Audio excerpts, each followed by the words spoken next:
Welcome बच्चों, let us discuss about the pollination. Pollination क्या है? It is the process of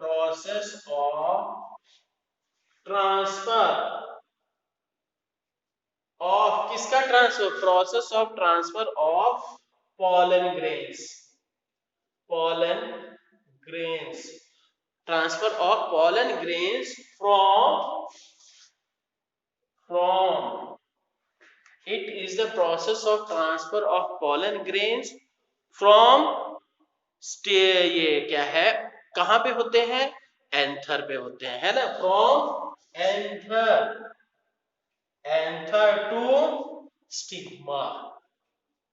ठीक है, एंथर से स्टिग्मा पे जाते हैं, तो दैट इज कॉल्ड पॉलिनेशन। तो अब क्या है, pollination is of two types. Self pollination first है, सेल्फ पॉलिनेशन मतलब ऐसा पॉलिनेशन जिसमें कि सेम फ्लावर के पॉलन ग्रेन्स सेम फ्लावर के ही स्टिग्मा पे ट्रांसफर होते हैं। ठीक है, क्या? If if the pollen grains of same of flower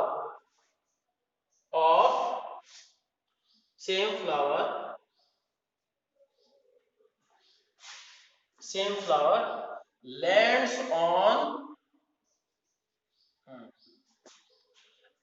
याद सेम से दो बार ठीक नहीं लग रहा है ना। If the pollen grains of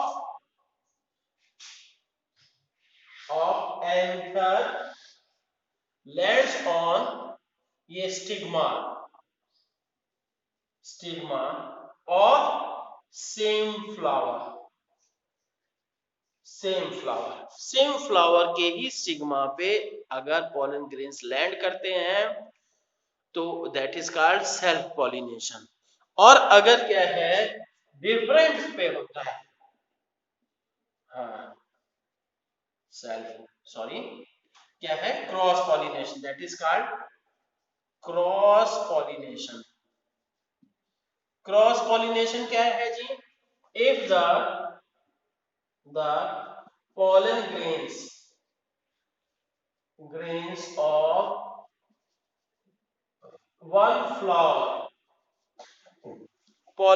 of one flower lands on stigma of another flower कर देते हैं, another flower किसी दूसरे फ्लावर पे अगर वो लैंड करते हैं तब क्या हो जाएगा जी? then that will be called lands on stigma of another flower, that is called क्या कहेंगे? that is called cross pollination. अब जैसे क्या है, सिंपल सा हम बात कर लेते हैं जी। हाँ आ रहा ना, ठीक। ये तो हमारा फ्लावर बन रहा है जी, दिस वन इज द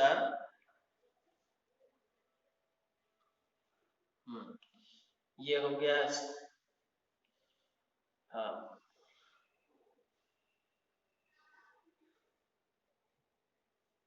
ठीक। तो इसको क्या कह दिया गया? दैट इज कॉल्ड ये this one is the stigma, sorry this one is the स्टेमन and this one is the pistil. ठीक, और ये दूसरा फ्लावर कर देते हैं,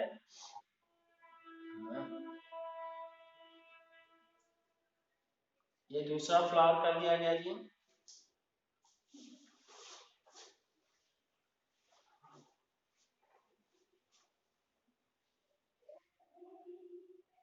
ठीक, ये छोटे से बनाए हैं, है ना।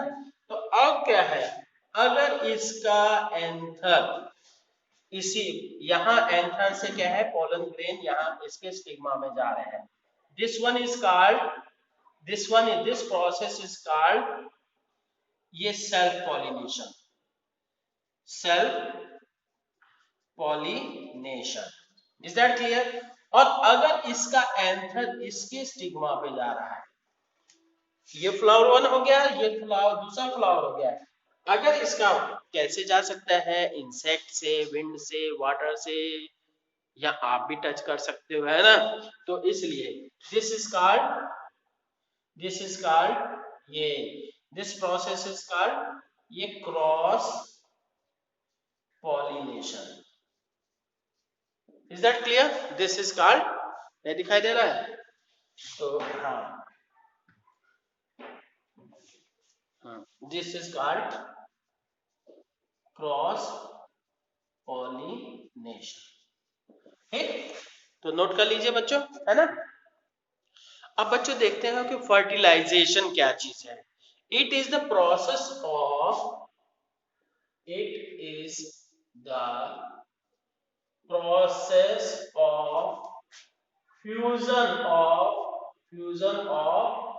male gametes and female gametes। ठीक, अब बच्चों ये मेल सेल्स एक्स या फीमेल एक्स को दोनों का एक सिंपल नाम दे दिया गया। जैसे क्या है, आदमी है या औरत है, सबको क्या बोलते हैं, या बच्चा है क्या बोलेंगे, इंसान, ह्यूमन, है ना? उसी तरह से क्या है, मेल गैमेट्स या मेल के पॉलन ग्रेन्स को या इसके फीमेल के वो एक्स को क्या है, एक सिंपल नाम दे दिया गया, गैमेट्स बोलते हैं। तो अब ये female gametes and form zygote, GOT, zygote बनाते हैं। ठीक है, now this zygote develops into embryo, this zygote, ठीक है, दोनों के फ्यूजन के बाद जो मटेरियल बना उसको जाइगोट कहे, और वही जाइगोट क्या है, डेवलप होता धीरे धीरे क्या बनेगा, दैट इज कॉल्ड एम्ब्रियो, और एम्ब्रियो ही, ठीक है, जाइगोट डेवलप्स इनटू एम्ब्रियो। ठीक, तो अब ये हो गया जी। नेक्स्ट अब हम बात करेंगे, एम्ब्रियो हो गया, तो अब ये जो फ्रूट बनता है किससे बनता है, फ्रूट जो होता है व्हेनेवर द ये ओवरी, मैंने बताया था ना अभी पिछले वीडियो में कि जो ओवरी होती है वही फ्रूट के फॉर्म में इनलार्ज होती है। ठीक है, द ये and after fertilisation ovary develops into fruit, ovary जो है फ्रूट की फॉर्म में डेवलप होती है, and you can say ovary is the ripened, पकी हुई, sorry, fruit is the ripened ovary. ठीक है, ये भी कह सकते हो, fruit is the ripened ovary. ठीक है, पकी हुई ओवरी जो है, दैट इज कॉल्ड। अब बच्चों देखते हैं कि सीड डिस्पर्सल क्या है। सिंपल सी बात है, जैसे गेहूं या वो सब किसी भी खेत में आप देखते होंगे कि किसान लेके क्या बीज फेंकता है, बिखराता है। अगर सोच लीजिए कि एक ही जगह पे बीज ज्यादा बिखरा देंगे तो क्या होगा, जैसे आप सबसे कहा जाए बीज लगाने के लिए, खेती करने के लिए क्या करोगे, एक मुट्ठी लोगे, एक छोटे से गमले में लगा देते हो, क्या होगा, सारे की सारी एक ही छोटी सी प्लेस में उगाएंगे, और नतीजा क्या है, कंपटीशन होगा, और किसी को भी प्रॉपर न्यूट्रिशन नहीं मिल पाएगा, और फ्रूटफुल रिजल्ट, मतलब जो आउटपुट हमें मिलनी चाहिए वो नहीं मिल पाएगी, है ना? तो आप अपनी खेत, और जैसे क्या है खेती मतलब क्या, गार्डनिंग का तो सबको शौक होता होगा, है ना? तो उसमें आप सब खुद ऑब्जर्व खुद को करके देखिए कि आप में और एक किसान में सीड डिस्पर्सल का क्या डिफरेंस है। ठीक है, मेच्योर्ड पर्सन में। ठीक है, तो अब हम बात कर रहे हैं कि सीड डिस्पर्सल किस लिए है। ठीक है, तो अगर क्या है, टू ये very necessary to avoid competition between plants में कंपटीशन कम करता है and to provide proper nutrition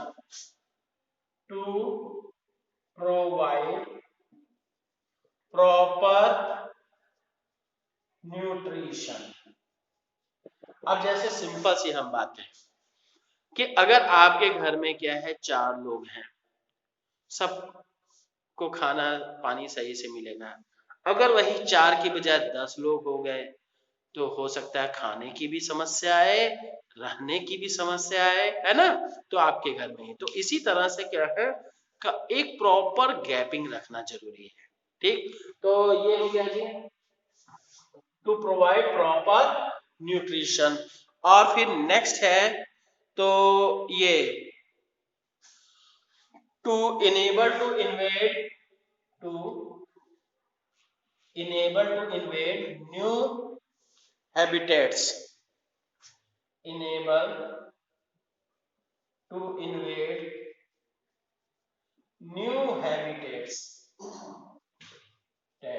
ठीक है, तो इससे क्या है एक जगह का पौधा दूसरी जगह लग सकता है सीड डिस्पर्सल से। और क्या है और